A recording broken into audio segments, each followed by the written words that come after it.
We've got some extra seats along the side, in the front, everyone's favorite places. Come on in. Awesome. All right, who was at the first part of this track this morning, asking the right questions? About half of you? Awesome. Who was at a different session? Okay, excellent. Well, welcome to the Question Lab. This is a workshop that we have developed that is going to really dig into the meat of how we craft research questions from community-identified problems in Vermont or anywhere. My name is Emma Spett. I work at the Leahy Institute for Rural Partnerships. I'm really happy to be with you all today. My name's Abby Crocker. I'm on the statistics faculty here at UVM and direct the new Justice Research Center. All right, we're good. Yay, so we're here. This is so exciting. I love this whole day. It's so many times, like even this morning, I was so inspired about hearing a lot of the threads we often talk about in our sort of own little groups, but how we can actually come together and now connect is like, I'm just really grateful for this space, for this day, for the Leahy Institute, for putting this together, and for all of you for coming, especially to this session, which is going to be awesome.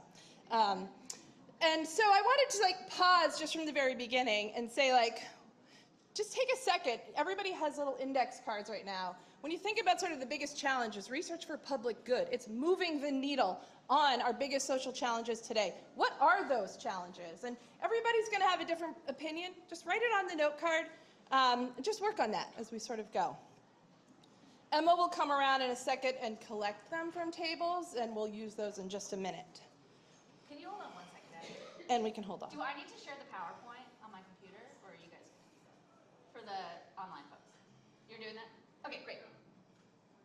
I'm supposed to be doing that. Okay. Oh, wait, no, sorry. Just want to make sure we're capturing our full audience. Okay, go ahead. So I want to take a minute right before we get started just to talk about the objectives for this workshop. So like, how do you plan a workshop when you have no idea how many people are going to be there, who's in the room, or any of that kind of stuff? So we really just want to put sort of a high level piece to this workshop where we first want to introduce what the Justice Research Center is, the idea around a shared language for research, and then introduce a process for developing a research question. And I really put this iceberg thing that we're sort of all used to, that this is definitely tip of the iceberg and really meant to be an invitation for more questions. So at the end, we'll share a way to like provide feedback and opportunities to stay connected for more trainings and opportunities. So I want to get started just like, how did I come to this work? So I have a humanities degree. My undergrad was a humanities degree. And when I figured like, what do I want to do with that? One of the big things that was, really resonated with me was curiosity. And I knew I wanted to do research. And so I was thinking, well, how am I going to engage with research? And one of the things that was really inspirational for me at the time was this quote by a famous statistician that said, the best thing about being a statistician is that you get to play in everyone's backyard. And I thought, cool, I don't know what I want to research, but I know I want to research, so I'm going to become a statistician so I can just play in everyone's backyard. And bless you. So for the last 25 years, I would say I've been an applied statistician, and I have played in a lot of people's backyards. I've done research in plant and soil sciences, in housing, in education, in medicine, in surgery, in applied health, in community settings, and sort of all of these different backyards. And one of the big things I've noticed from sitting in these different backyards is everybody's using data, everybody is actually talking the same language, and is running into the same foundational challenges. When you think about things like, why doesn't my housing intervention work? Oftentimes it's things like systemic poverty, systemic racism, these roots that are challenging our interventions to improve social conditions today. And all these individual backyards are talking about these things in their own backyards. And as a statistician who sits in these backyards, I was like, oh, it would be wonderful if these people talked together. And if we broke down these fences and used the power of data to come together to solve some of these issues. And so I thought, how do I do that from my role as a statistician? And I thought, okay, well, we need to have a shared language for research, for data, so these backyards can talk to each other. And we need to sort of go where's the root of all of these systemic injustices coming from? And I thought, which backyard is that? And it was like prisons. In our prison systems today are sort of where all of these social determinants, health, and inequities collide. And so I thought, I have to go to prisons. And so in 2018, I started volunteering inside prisons, teaching statistics to those who are currently incarcerated. And it was my first time inside a prison, and I was like, what the heck? It was like amazing at just how much room for improvement there is. And I thought, why is this? And it was like, well, prisons are the black boxes of our society. Nobody knows what's happening inside them unless you're inside them. And they are the least transparent, most understudied public institutions in our country. So while it was easy for me to join backyards where research infrastructure exists, it was very hard for me to come here because the research infrastructure does not exist. And so the way that we advance prisons, the way that we approach public safety in our country today is not driven by research. It's not driven by science. It's driven by power and loud voices. And that's how we end up with a lot of the problems today. So I thought, this is where we need to build research infrastructure. And if we're going to do that, we need experts at the table. So if we think about who is an expert in prisons, who would you say? People who live in them, the incarcerated folks. It's not me. It's not somebody here within UVM. It's those inside the facilities, those with the lived experience. They're the ones who experience incarceration, the ones working in those facilities. They know what it's like to be in there. So if we think about experts needed to be a part of the research conversation, those are them. So when we think about what did this mean? Well, these challenges really said this is how we're going to fuel building this research infrastructure. So the first is why. So if we're going to build a research infrastructure to advance, challenges with, or to address challenges with incarceration, it's not because we want a big CV with lots of papers. It's because we actually want to move the needle on these systemic challenges that really are Vermonters today, some of these issues that we have on these index cards. So we really want to have meaningful impact. What we research, there's a million things we could all be researching, but we really wanted to focus on building the research base of the very many interconnected issues of incarceration. The how we research is so important, and that's today's conference, is around interdisciplinary, break down those fences, draw strengths from every single discipline, and community engaged. The experts about incarceration are those who experience it, those who work in the facilities, their families, and the communities most directly impacted. And that's really what we wanted to do with building the research infrastructure. And that's the heart of the Justice Research Center here. And so really what we want to do is advance this mission of leveraging the power of data, beautiful statisticians sit in everyone's backyard, to bring everybody together, not separate by fences, to advance meaningful social change.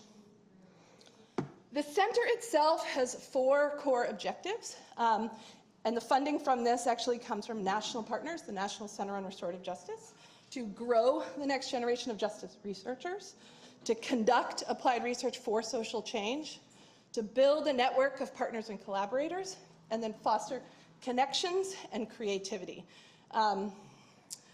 I want to go through these sort of high-level pieces of the aims of the center, and the first is growing the next generation of justice researchers. This is sort of putting the how into a lot of what we've talked about today.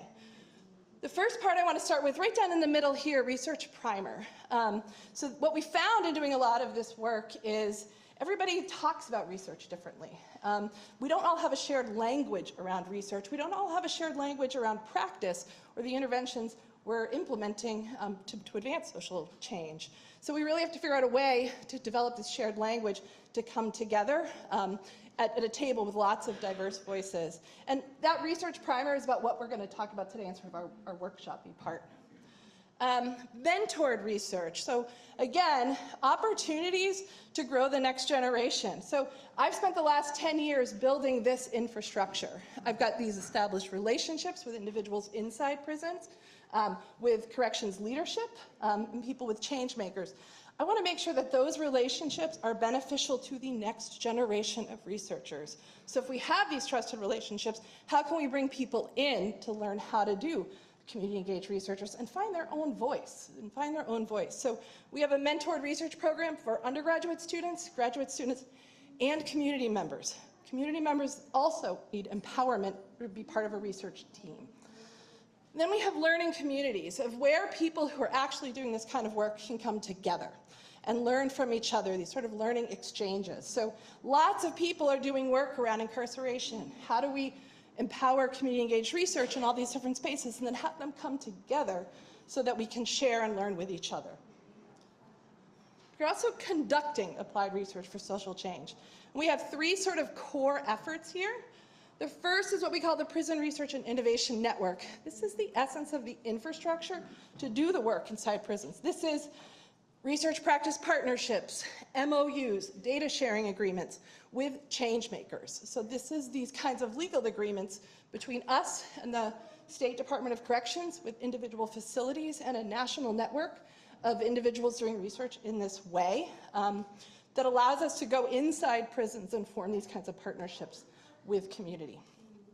The Justice Data Collaborative is now a team of people that we're growing, so more people. But we have this data collaborative where we want to think about how we use data. What do we mean by equity in data? And when we talk about data, it's not just numbers, it's stories, it's art, it's history, it's narrative. But really, all of these data need to be managed equitably and used for change. So we have that data collaborative. And then that's really infrastructure based. But now we have these series of projects that we can now go in and use this infrastructure to create projects, ask and answer questions. And right now, those three projects are really grounded in three things. The first is elevating voice. So we spent a lot of time developing prison climate surveys. We asked people inside, what do you think is important for people to know about what it's like to be in prison? If you were to develop a survey about this, what do you think needs to be on that survey? So we spent quite a bit of time doing that and creating prison surveys that we've administered inside state facilities and are now expanding to all 6 prisons in the state now. Super, super useful projects because people see themselves in those surveys. And as a result, we have really big surveys with like 150 questions on them. But for both staff and incarcerated folks, 70+% response rates. So people are taking the survey, but more impressively, they're completing the whole thing. The completion rates for the surveys were close to 99%. So people really wanted their voice heard, matters that really are most important to them. So we use those surveys, though, like not because we can then pat ourselves in the back and be like, awesome, we created these cool surveys. It's more like, now we need to spark change. So we need to have these relationships with change makers. So that's why it's really important for us to have relationships with policymakers and leaders in corrections. So we were able to give these surveys to leaders in corrections for them to say, wow, we need to spark change. And so they did things like, hold on one sec. Okay, now I'm back. All right. So they did things like, hey, 85% of people inside prisons today don't feel prepared to be released. That's a problem because what percent of people actually get released from prison in Vermont? 98 or something. Yes. So most people who become incarcerated get released into our communities. And if they're not ready to be released, it's like, what the heck? We're not setting anyone up for success. So examples like that meant our Department of Corrections then said, we've got to start making some changes. And let's open our doors. Let's bring community partners inside these facilities so that community partners can come inside, provide direct services like peer recovery support, restorative justice, and post-secondary education. So we have better prepared people and more handoffs to communities. And now studying the impact of those changes is part 2 of our research projects. So now we have these amazing programs that are going on. Are they able to be implemented with fidelity? Like, can people actually do this work? Or are they getting shut away at the door because of prisons being black boxes? What's the impact of that work? That's our Context Counts project. And then finally, what does it mean to be successful? Like, what are the measures that actually matter? Not the measures that are easy or the ones that we think they want, but what are the ones that matter to the communities? And who defines that? What does it mean? Everyone says, well, we want thriving communities, healthy communities. What does that mean? How do we measure that? And I think that's our third project. How do we define success? And how do we make that part of a model where we talk about thriving, healthy, safe communities and people, not how many people end up back in prison and stuff like that. So really shifting the way we measure success in these challenges.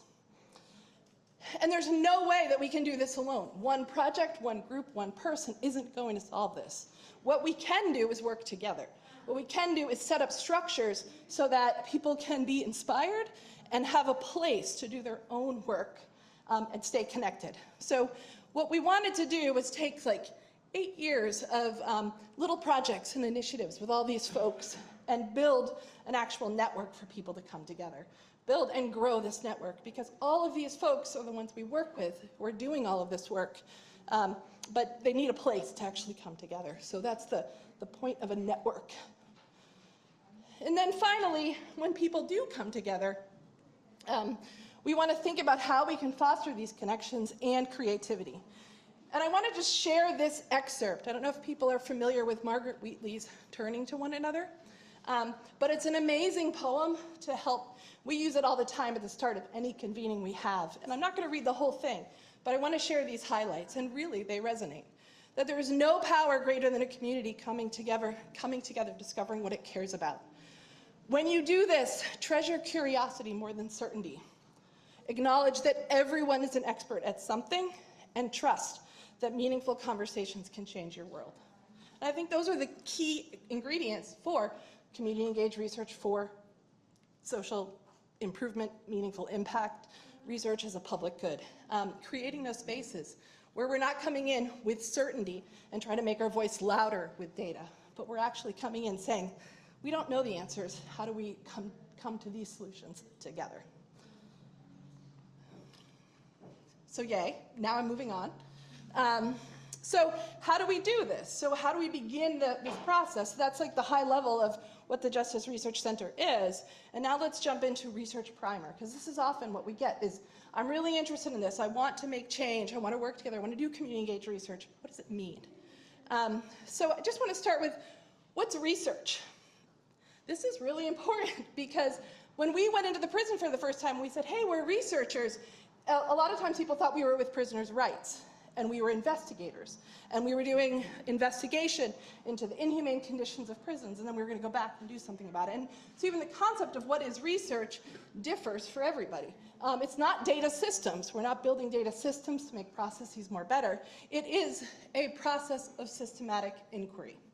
And so research itself is this beautiful thing that we know is needed to understand and advance meaningful change, but it's not a process to just prove your point or make your voice louder. It's about curiosity. And we know we have good research, we know we have bad research, we have a whole spectrum of the in-between. So what makes good research? I often ask people and say, like, what do you think makes good research? Academics tend to say things like research that's reliable, valid, transparent, or objective. Those are qualities of good research. Community partners often say meaningful, ethical, and inclusive. So all of those things are true. Good research is inquiry where we trust the results in order to move forward together in a very inclusive way. We talk about approaches to research, and that's a lot of what we're talking about today is community-engaged approaches. We've heard phrases like community-based participatory research, participatory action research. There's lots of different frameworks out there. I tend to have this idea of it's a spectrum. It's not a binary. You're not doing community-engaged research or not. There's a whole spectrum of ways that you can engage with community as part of the research process. Community-engaged research tends to be the umbrella term for all of these frameworks, like participatory action research, street PAR, YPAR, all of those things. And it goes from, where are you engaging with community along the entire process of research? Are you just informing them way here? Meaning like, hey, I'm going to go do the research and then give you my report. Okay, that's cool. And then, or am I consulting you? Am I hosting a session and asking for your opinion? Am I involving you? Am I collaborating? Or are we actually empowering? Are we at true co-creation? And oftentimes, community-engaged research is somewhere on this spectrum. And that's what we've talked about, why it's really hard to do. Because at its best, it's co-creation, it's empowerment. It's when you share power in the research process. And I'll tell you, that is almost impossible to do in a prison. So I have to be really honest when I'm doing community-engaged research. I can't promise true power sharing to people who fundamentally don't have the power in the situation. But I can do everything I can to get as close to that as possible. So it's not just about saying, hey, I'm over here or I'm over there, but acknowledging where you are on the spectrum at every single step of the process. So what is the process? Well, a research process starts with a research question. That then drives everything else. If I have a question, I know how to design a study to answer it. I know what data I need to collect and how I should go about collecting it. I know then how to analyze the data and share back the findings. So that previous slide about the spectrum of community engagement has to happen at every single level here. And the big thing is this question. So like the whole process is driven by a good question. So how do we create a good question? So there are some like fundamental pieces about like practically what makes for a good research question. It has to be clear, it has to be feasible, it has to be actionable, like you can ask and answer it, that's clear. But then sort of much more purpose-driven, it has to be meaningful, and meaningful to who.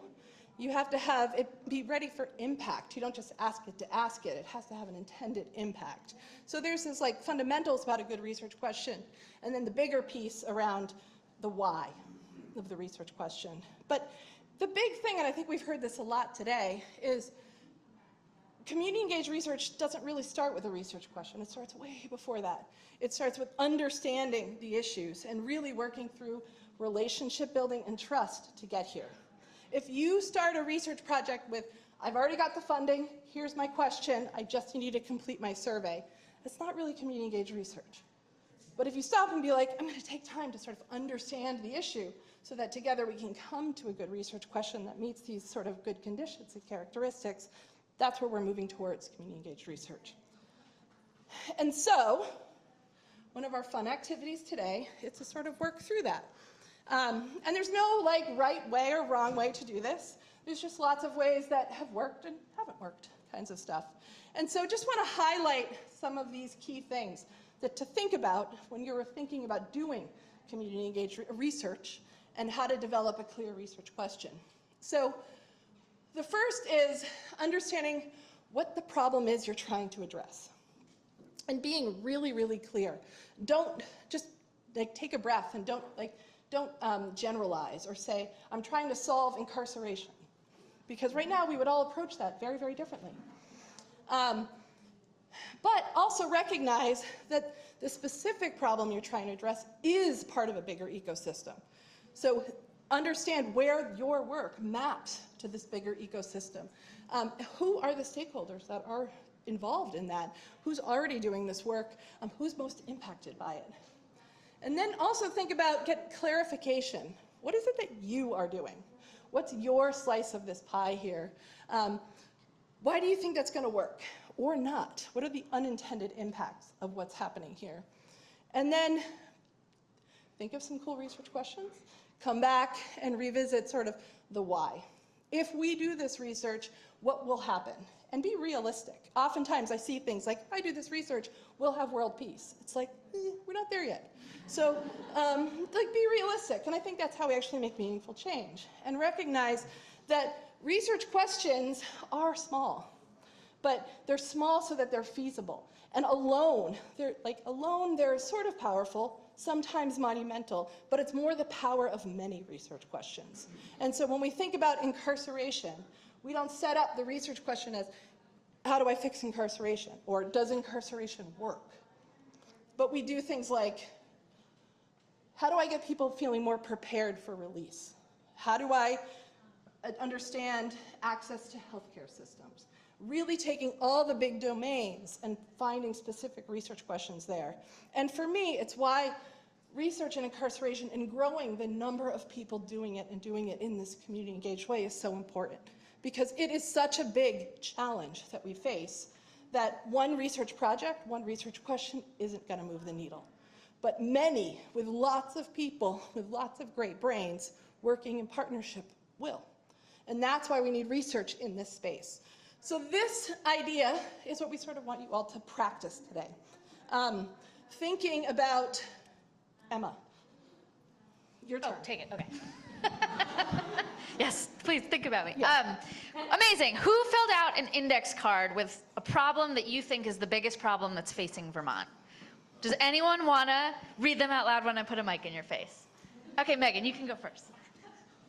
I said climate change. Climate change. Who else? Inadequate housing stock in Vermont. Steps today. Transnational organized crime. Other folks? Who's got a problem? Aging demographic.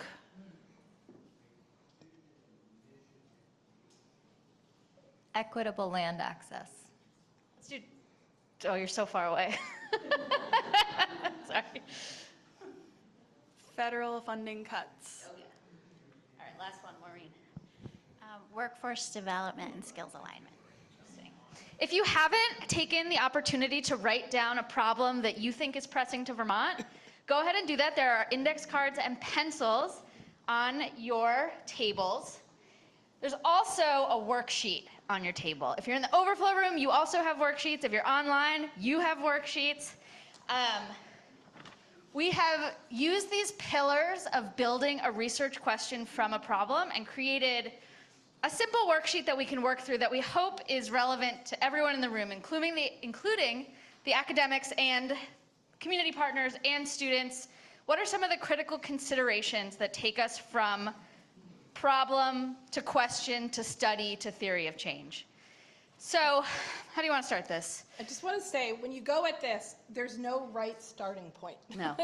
I made And it a think circle, but that's that it. was wrong. There's no right starting point. Oftentimes, people start too big or too small, but the idea is this is iterative. You bounce around. When you ask one question, you actually realize, oh shoot, that makes me rethink this other part. Oftentimes, when I work with community partners, the place they start is like, what is it that you're doing? Maybe you have a service where you're saying, hey, I'm doing this thing and I need some data to prove that it works. So like you're starting at your service piece. And now what is the point of your service? Like what are you trying to intervene? What problem are you truly trying to address? How do you get focused there? A big thing as well is who are the community partners, the stakeholders that need to be at the table to help you truly understand this problem? And so one of the big things we wanted to do was have people say, what are the biggest problems? Do we want to pick one problem for everyone to focus on or let each table do their own thing? I think let's take a few minutes. You all have a worksheet in front of you. There's lots of pencils and pens. You can work on your respective problem for, let's say, 5 minutes. Read through the questions, start to jot down some notes. We'll take a few minutes after that to share out with our tables, and then we're going to walk through maybe incarceration as a process through which we build research questions. That sounds great. Okay. And we'll actually bop around, I think. Can we Yeah, do that's that? perfect. All right, y'all. So yeah, 5 minutes. Yeah. Work through this worksheet with the problem that you identified. Yes. Work independently for 5 minutes, and then we'll chat with our tables. Abby and I will come around and talk with folks, and then we're going to work through this process as a full group around some of the issues that Abby's been working on. And we'll have time for question and answer at the end. Sound good? Does everyone have a worksheet? Okay, there's lots of extra ones on the table, so if your table has extra worksheets, pass them around.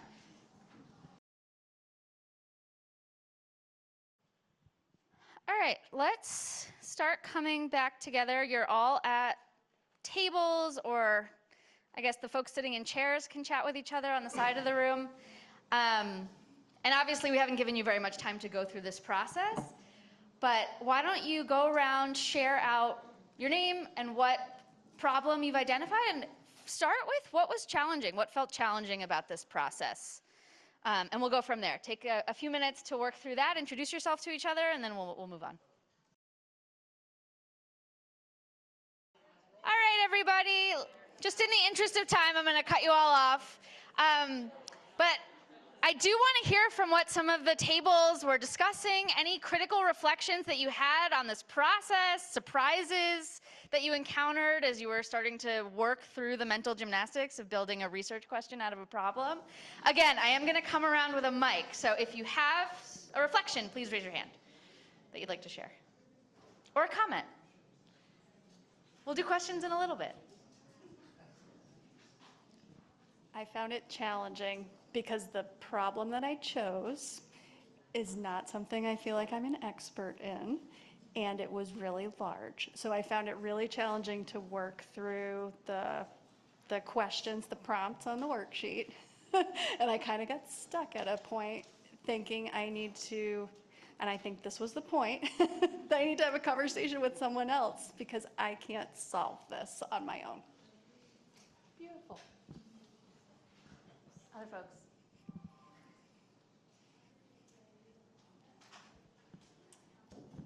We just agreed that making choices is hard and choosing a problem is challenging, and also when it feels like it's at the expense of other things that are also interesting, and also receive the insight that like following what you find most compelling can often be a good way to narrow those questions down. All right, here we go. I think what was really interesting about our table is that we all came up with these very different ideas or approaches, even though three of us talked about housing, and international crime, and then we had the environmental impacts, and, what we realized is that there's a lot of interconnection between all of these, and that our even though we can probably come up with 5,000 individual research projects from our conversation, that impact of group dynamics, coming from different perspectives is incredibly valuable. One more? Okay, great. So this is sort of on the same note as what the table next door discovered. We started out talking about housing, and then another thing that was mentioned was looking at incarceration. And in terms of challenges around having adequate housing in Vermont, people who are incarcerated trying to reenter the community, one of their biggest challenges is getting released and finding a safe and stable place that they can live. So very similar, things are interconnected. The challenges are not existing in a silo, they're interconnected. And you might ask one question, but you're going to find you have a whole lot of other ones that you're also going to need to answer to get to the solution. Absolutely. I'm so glad you brought that up because I think a lot of people probably had housing on their index card. It feels really prescient in Vermont today, and probably all over the country. I just only think about Vermont. We used this process in part to fund one of our Leahy projects, or to develop a Leahy project last year that we then funded, called the Wastewater Infrastructure Mapping Project. Where we started with this massive challenge of like, how do we build housing in Vermont? And how do we build housing in alignment with what Vermont wants or says they want for our housing future, which is compact development, vibrant downtowns, and the maintenance of our rural countrysides. How do we do that? So with that large problem in mind, we were able to clarify, what was critical information that would be required to understand the housing crisis more acutely, but also how do we leverage expertise, available data, and information that we know will be important to the larger housing conversation to at least start to set a foundation for understanding through the research process. This question was brought to us by a regional planning commission, which are public agencies across the state of Vermont that oversee planning. And ultimately, we came to the conclusion that first things first, we need to understand what we know and what we don't know about wastewater infrastructure in Vermont. And it felt like a really zigzaggy way to get to a research question from a problem, but this has not only provided us with critical data and understanding about where housing is possible, where investment is needed, but it also provides us with a better leg to stand on as we enter into the housing conversation. And so there's a scaffolded approach to solving these big, wicked challenges that feel like they have no solution, that can be broken down using this iterative cycle. That's just one example. And there are a million ways to use a tool like this. We took the original iteration of this tool, which was developed by the Open Data Policy Lab, and we ripped it to shreds because we were like, we don't think that's relevant in this situation. And we think that this order should be switched up. But whatever way you slice it, there is a critical reflection process, engagement with other people, and an understanding of what is feasible in going through this work. Oh, you've got your own mic. I got my own mic. It's like built into this scenario here. And I agree, and I love hearing those reflections come out of it. And I hope another thing that maybe sparked with it is like, even just the people sitting at your table or the table sitting next to you, just how much wisdom is in this room alone and who's not in this room, where are they, and how do we tap into those brains? Because I think that, those brains and hearts, because like that's really what it takes, I think, to like everybody finding their slice and working together towards these big complex solutions. And also noting it's not if one research question is more valuable than another, it's a both and. Like we need all of them.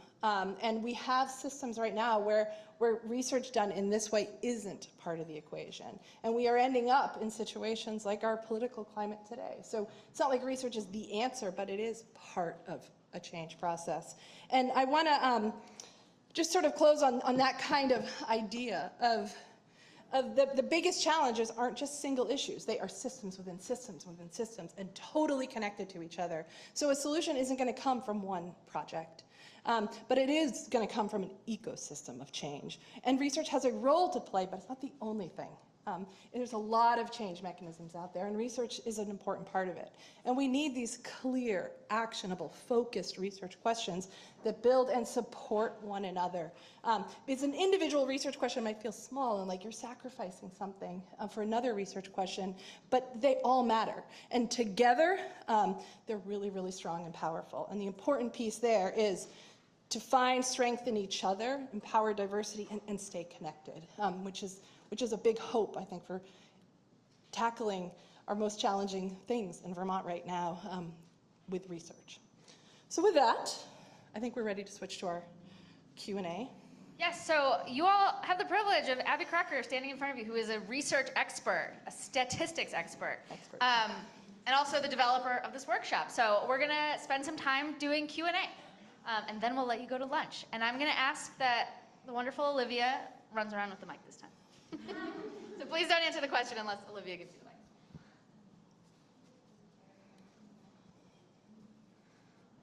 What I see a lot, and especially in government-led initiatives, is a lot of time spent, reaching out to community voices, a lot of time spent studying things, and a lot of time spent, bringing people together and very little action. Can you talk a little bit in your projects how you make sure that you are able to meet that first need, but then also move forward?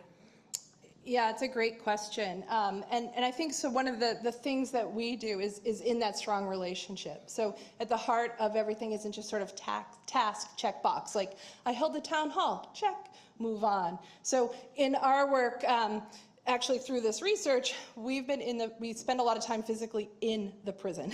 And so when we're in the prison, I spend often like overnights there and spend at least one full day a week inside the facility. And so you're just walking around, talking to everybody, make sure you sort of stay part of the community and you hear about what's going on. But then the relationships you have with change makers. So in addition to being in the facility once a week, we have bi-weekly meetings with the State Department of Corrections leadership teams to make sure that we can sort of be responsive to immediate needs. So it's not sort of like one convening and we move on. It's this constant network, constant engagement with everybody that makes sure that the issues of the day stay sort of front and center. And I think that actually also helps with transparency and accountability, which are big parts here. And we have had successes and failures. Like it's not like, research is by no means a linear process. And oftentimes our biggest failures are our best learning moments. And a lot of times when we're inside, like in particular in prisons, which have been black boxes for 200 years, change isn't gonna happen overnight. But once you start introducing hope and agency inside, there becomes this hope the change will happen quickly. And when you don't see that change, it can feel really frustrating. So like, how do we hold accountability so that it doesn't become one big thing and then we walk away and like pat ourselves on the back, is with that consistency of showing up. Consistency of showing up and being realistic, admitting when we failed, and using it as a learning experience.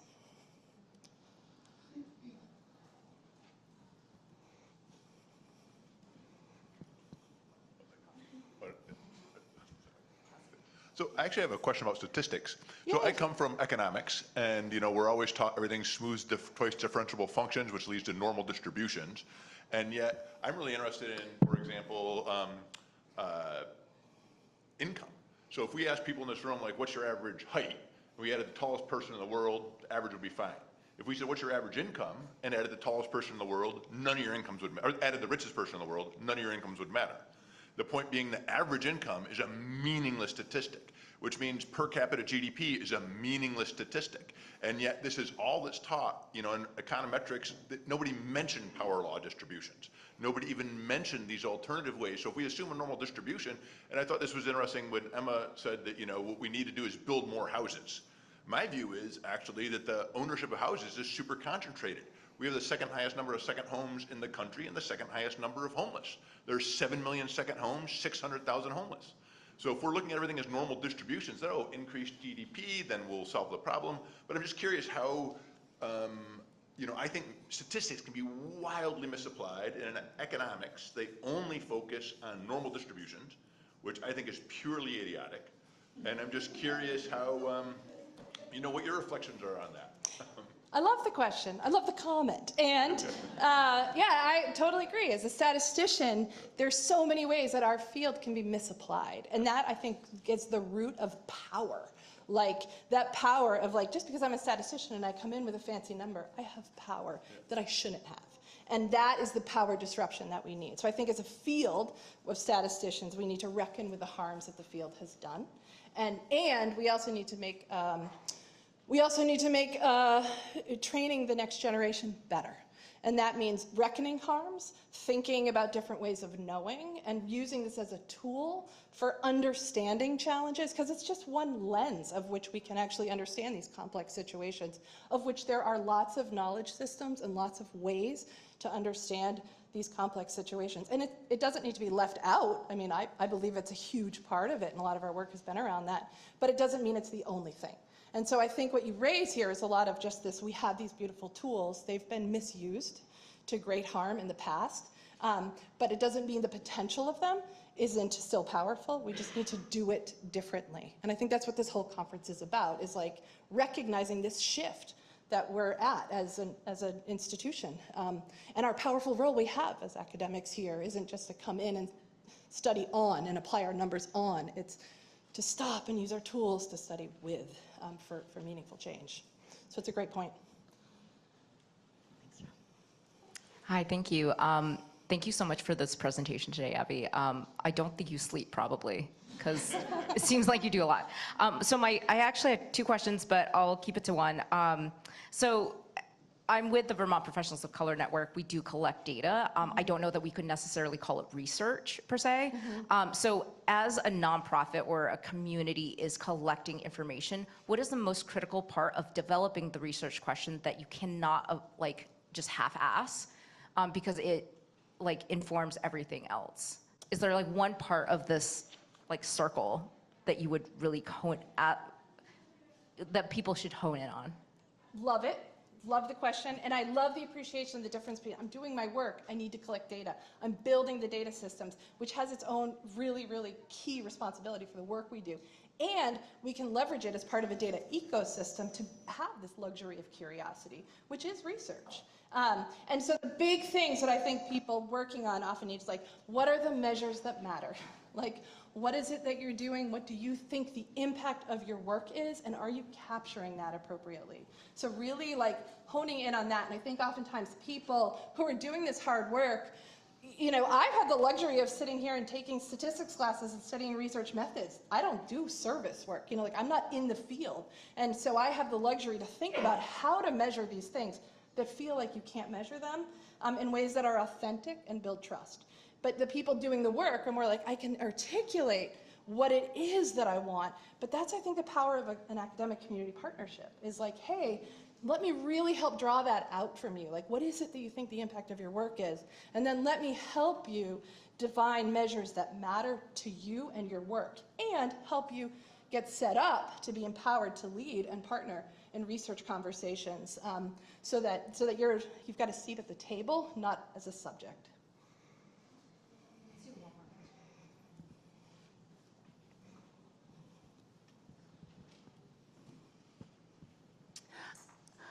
Hi there, Abby. Dawn Ellis. Good to see you. Oh, nice to see you. Likewise. Following on the last 2 points, I'm very curious if you have any recommendations about tools out there that are available, potentially free or not, that you can connect communities and places and people that are asking questions and looking for answers in a kind of an action research sort of way that are going to be a little more robust or a little more reliable or a little more like careful, don't overgeneralize than some others. There's so many ones that get used, but they keep making more of them. And I wonder if you have any insight into the empowering the simple tool, crunching, helping people understand stuff if they don't have access to, the think tank, to the partnership yet, but still, whether it's in their classroom or in their community, are like, well, we need to know how this is going, and maybe the survey thing isn't actually refined enough. I love it. And yes, so I would say one of the things, I just want to also share this to related to that point, is like a place to give feedback and share your information, because that's sort of one of the things we're trying to compile right now is, like I mentioned, all the different frameworks around community engaged research. There are a ton of different frameworks around how to build an effective research question. But simplifying these tools is part of the point of our Research Primer series, is so that this becomes accessible for powerful relationships, recognizing that people are on different parts of that journey. Like, you might be starting it tomorrow, or starting it next year, or down the road, or well on your way, and really want some like actionable things to have in your hands.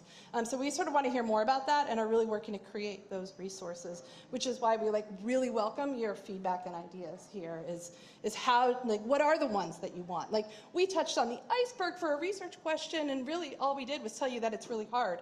We didn't actually go into research questions. So moving to the next, what about study design? What about data analysis? What about measures that matter? Those kinds of things. We really want to try to create those resources with us. We have one more.